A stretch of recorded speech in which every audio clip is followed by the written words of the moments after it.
हम सब ब्रह्म। गुरु हमको ऐसी कृपा दृष्टि दे।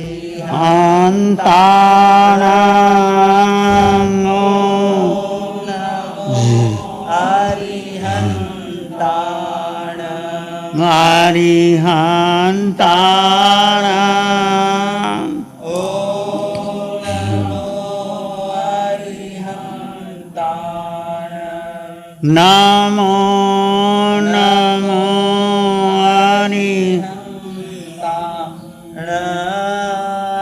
नमो नमो अरिहंताणम्। अरिहंत परमात्मा महाविद्य क्षेत्र में विराजमान, जिनकी अनंत अनंत कृपा हम सब पर बरस रही है, उस प्रभु की अनंत करुणा, अनंत मैत्री, अनंत ज्ञान को अनंत अनंत नमन। प्रभु तिन्नानंग तारियानंग बुद्धानंग बोहियानंग मुत्तानंग मयेगानंग स्वानुनंग सौदर्शीनंग। स्वयं तर चुके हैं, औरों को तार रहे हैं। स्वयं बोधि को प्राप्त हो चुके हैं, औरों को बोधि दे रहे हैं। सर्वज्ञ सर्वदर्शी, तीनों लोगों के जानते हैं, देखते हैं और सबके मंगल की कामना करते हैं। उस प्रभु को अनंत नमन, वंदन, प्रार्थना, कृतज्ञता के भाव। शासनपति भगवान महावीर, इनका धर्म शासन, धर्म संग, धर्म तीर्थ में हम सब धर्म का अमृत पान कर रहे हैं। उस प्रभु की साधना को, ज्ञान को, क्षमा को, मैत्री को, करुणा को अनंत अनंत नमन। प्रभु सिद्ध बुद्ध और मुक्त हो चुके हैं, उनकी वाणी हमारे लिए परम कल्याणकारिणी है। उस वाणी को हम आत्मसात कर रहे हैं। अंतर्ध्यान सूत्र का 29वां अध्याय सम्यक पराक्रम, सत्य पर पराक्रम करना। जीवन में जो भी सत्य है उसको ग्रहण करना, उसका पराक्रम करना, उसके बारे में चर्चा चल रही है। आज का विषय पचकाने नंग भन्ते जीवे किम जनई। प्रश्न पूछा है भगवान से गणधर गौतम ने, और भगवान उसका उत्तर देते हैं। हे भगवान, प्रत्याख्यान करने से जीव को क्या लाभ होता है? प्रत्याख्यान का अर्थ है त्याग कर देना। प्रति आख्यान, असंयम के प्रति मर्यादा पूर्वक प्रतिज्ञा करना। आवृत्ति असंयम के प्रतिकूल मर्यादा के साथ प्रतिज्ञा ग्रहण करना प्रत्याख्यान है। त्याग करना, असंयम, जो जीवन में असंयम हो गया, जो हम भूल कर लेते हैं, उसको त्याग करके अपने जीवन में उनको अंगीकार करके ना प्रत्याख्यान है। त्याग करना, किसका त्याग करना? असंयम के प्रति मर्यादा पूर्वक प्रतिज्ञा करना। आवृत्ति और असंयम के प्रतिकूल रूप में मर्यादा करना। प्रतीक अर्थ है भविष्य काल के प्रति मर्यादा पूर्वक अशुभ योग से निवृत्ति, शुभ शुभ में प्रवृत्ति। त्याग शब्द के दो अर्थ हैं, त्याग और भोग। त्याग में सुख है और भोग में दुख। सुख कहाँ है? भोग में क्या है? हम क्या समझते हैं? भोग में सुख समझते हैं और त्याग में दुख समझते हैं। जितना तुम त्याग करोगे उतना सुखी हो जाओगे। चक्रवर्ती, 12 चक्रवर्ती, 6 खंड के धारण करने वाले, जिन्होंने त्याग दिया वो कहाँ चले गए? सिद्धशिला मोक्ष चले गए। और 12 में 2 चक्रवर्तियों ने 6 खंड के राज्य को भोगते भोगते छोड़ा नहीं, करके गए 7वें नरक में गए। उदाहरण है हमारे। तो जीवन में क्या करना चाहिए? थोड़ा थोड़ा त्याग करते रहो। बड़ा ना कर सको, थोड़ा थोड़ा त्याग, जो सहज हो, सरल हो, तो जीवन में त्याग करना चाहिए।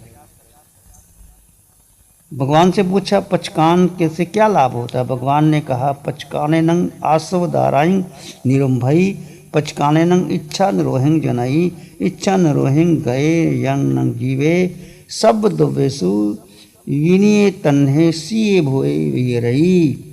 प्रत्याख्यान करने से जीव मूल गुण और उत्तर गुण धारण करने से आश्रव का द्वार रोक देता है। आश्रव का मतलब है पाप के आने का स्थान। 18 प्रकार के पाप स्थानक है और 5 मिथ्यात, अवर्त, प्रमाद, किशाय, अशुभ योग, उनका जो आने का रास्ता है ना, पहले बताया था कि वर्षा हो रही है, चारों ओर से जल बह रहा है, आ रहा है, एक तालाब भर गया है। ये क्या है? आश्रव। चारों ओर से बरसात आ रही है और तालाब भर गया है। तो संभर क्या है? जहाँ से पानी आ रहा है उसको रोक दो, संभर, फिर पानी नहीं आएगा। नजरा क्या है? वो पानी जो भर गया है उसको मशीन के द्वारा या सूर्य के ताप के द्वारा उसको उलीच डालो। ये आश्रव, संभर और नजरा, तो ये प्रत्याख्यान से आश्रव के द्वार आपके बंद हो जाते हैं और इच्छाओं का निरोध होता है। इच्छाओं का निरोध होकर के व्यक्ति तृष्णा से रहित होकर परम शांति का अनुभव करता है। भगवान से पूछा, गुरुदेव किस साधक का प्रत्याख्यान सुप्रत्याख्यान है, किस साधक का प्रत्याख्यान दुख प्रत्याख्यान है?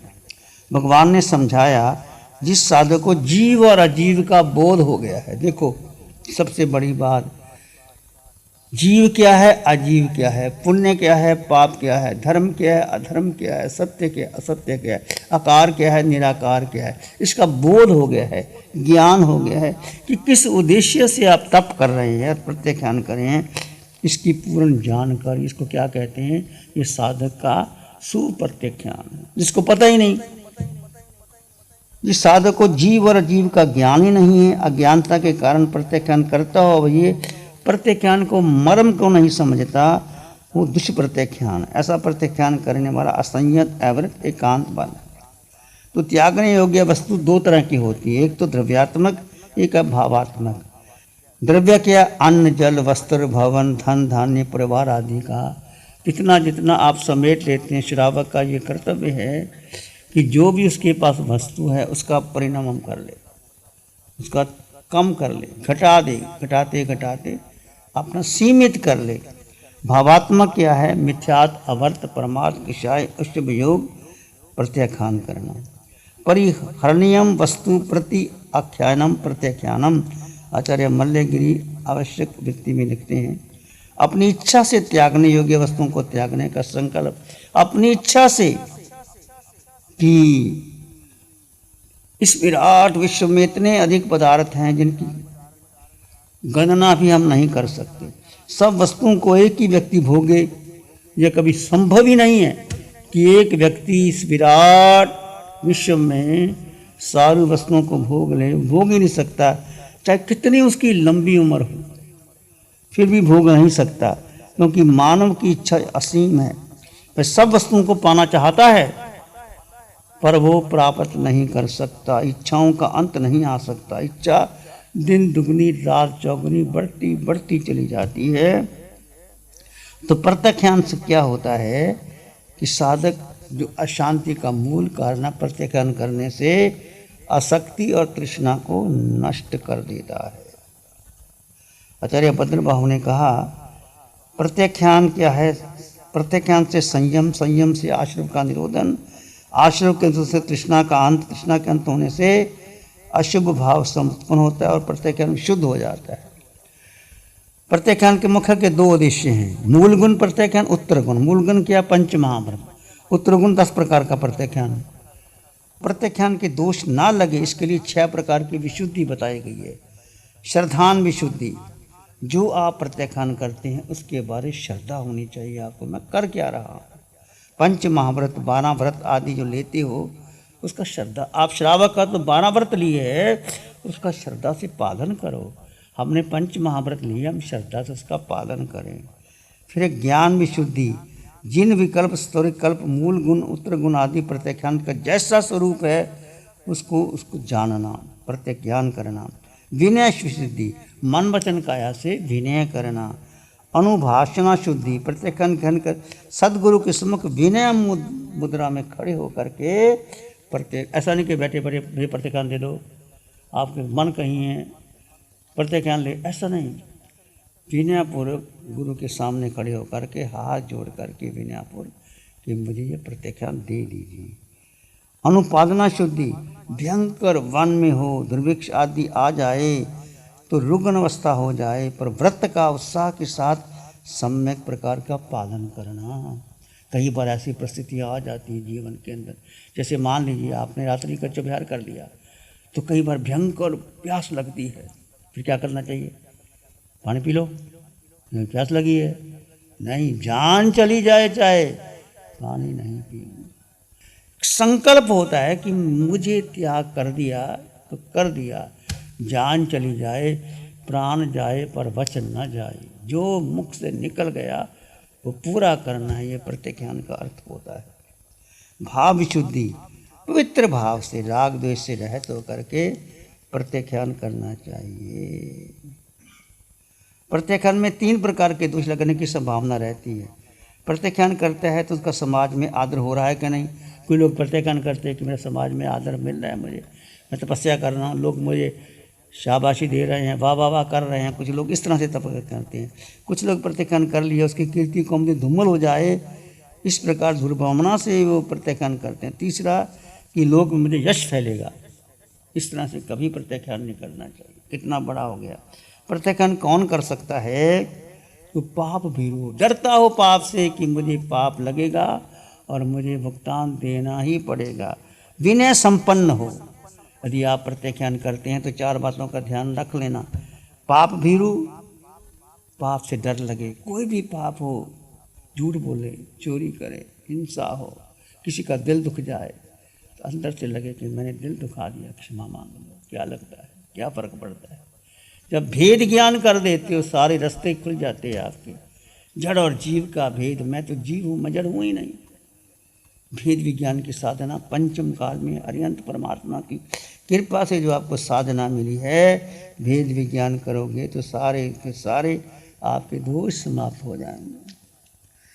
पाप भीरू, विनय संपन्न होना चाहिए और साधना में रुचि होनी चाहिए। जो प्रत्याख्यान कर रहे हैं किसके लिए कर रहे हैं? प्रत्याख्यान साधना में रुचि और आज्ञापरायण, आज्ञा होनी चाहिए। और यदि अंतिम समय आता है आप प्रत्याख्यान कर लेते हैं। हमारे यहाँ मांगीलाल जी परिवार बैठा है, उन्होंने देखो 7 दिन तक कैसे अपने शरीर को साधा और अंतिम समय हमने प्रत्याख्यान दे दिया। अंतर वेदना हो रही होगी पर कैसे सहन कर गए। उच्च कोटि का संथारा आया, देवलोक में गए, ऊंचे देवलोक में गए। वो ये संथारा ना होता, डॉक्टरों के पास ले जाते, इंजेक्शन लगाते, ये कर दो वो कर दो, तो जाना तो तब भी था। इस तरह से अंतिम समय जब आप जाए तो एक श्रावक का, साधु का मनोरथ है कि वो समाधि मरण स्वीकार कर ले। डॉक्टरों के पास जाने की जरूरत ही नहीं। डॉक्टर तो अंतिम श्वास तक नलियां लगाते हैं, इंजेक्शन लगाते हैं, इधर करते हैं और व्यक्ति को जिंदा ही मार देते हैं। मरेगा बाद में, पहले ही मार देते हैं उसको। तो जब अंतिम समय आ जाए तो क्या करना चाहिए? संथारा ग्रहण कर लेना चाहिए। और संथारा जितना आप उच्च भाव होगा उसको संथारा आएगा। संथारा आ ही नहीं सकता, घबरा जाएगा, देगा ही नहीं, उसका मन ही नहीं करेगा। और पूरे परिवार की इच्छा हो, परिवार साथ दो तो परिवार को भी बहुत लाभ मिलता है। एक करना, कराना, अनुमोदना, तीनों को लाभ है। तुमने नहीं किया, करवा दिया, उसकी अनुमोदना की, उसका भी लाभ। करना, कराना, अनुमोदना। प्यारी गुरुवाणी है बड़ी ही सुहानी। करेंगे आंखें बंद, मन वचन काया शांत, शरीर शांत, विचार शांत, सृष्टि शांत, वातावरण शांत, हर दिशा हर किनारा शांत शांत शांत। सर के सिरे से पांव के अंगूठे तक अपने भीतर शुद्ध चेतना का एहसास कीजिए।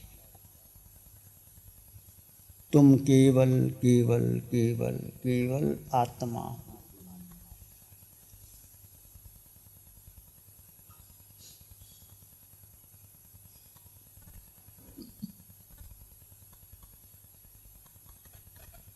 जड़ और जीव का भेद 2 तत्व है। ये आकार है देह और आत्मा निराकार है। आकार में निराकार आत्मा, दोनों के गुण धर्म अलग है।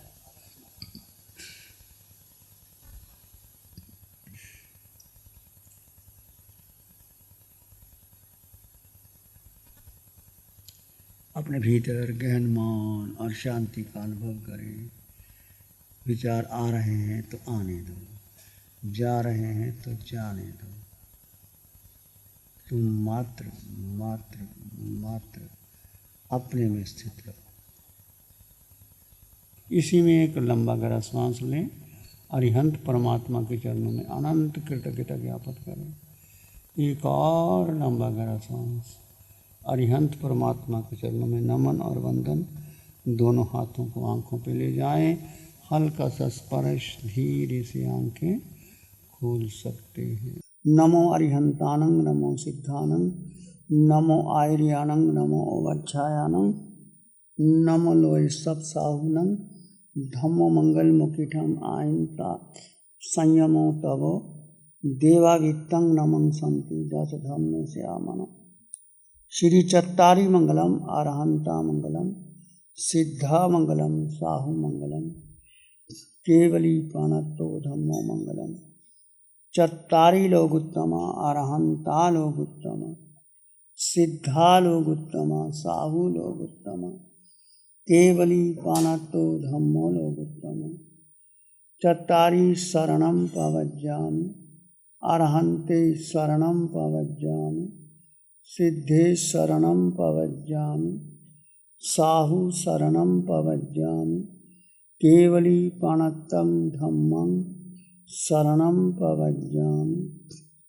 चारे शरण सुख हरण जगत में और न शरणा कोई होगा। जो भव्य प्राणी करे आराधन उसका अजर अमर पद हो। 60 सालों से अधिक समय से केजीओसी ग्रुप अपने हाई प्रिसिशन प्रोडक्ट्स जैसे staplers, staples, staple removers, paper punch, gun tacker, tape tool, pneumatic tool, industrial staples, stitch wire, scissor और किचन में यूज होने वाले कुछ प्रोडक्ट्स जैसे नाइफ, पीलर्स इत्यादि के द्वारा दुनिया के कंज्यूमर्स और अन्य बिजनेस पार्टनर्स को अपनी प्रोडक्टिविटी, एफिशिएंसी और क्रिएटिविटी निखारने में मदद कर रहा है। केजीओसी ग्रुप दुनिया के जाने माने लार्जेस्ट मैन्युफैक्चरर्स में से एक है, जो कि अपने 4 ब्रांड्स कोहे, कंगारू, म्यूनिक्स और माइल्स के माध्यम से दुनिया के लगभग हर देश में उपलब्ध है। यह प्रोग्राम केजीओसी के सौजन्य से प्रस्तुत है। गुरु हमको ऐसी कृपा दृष्टि दे।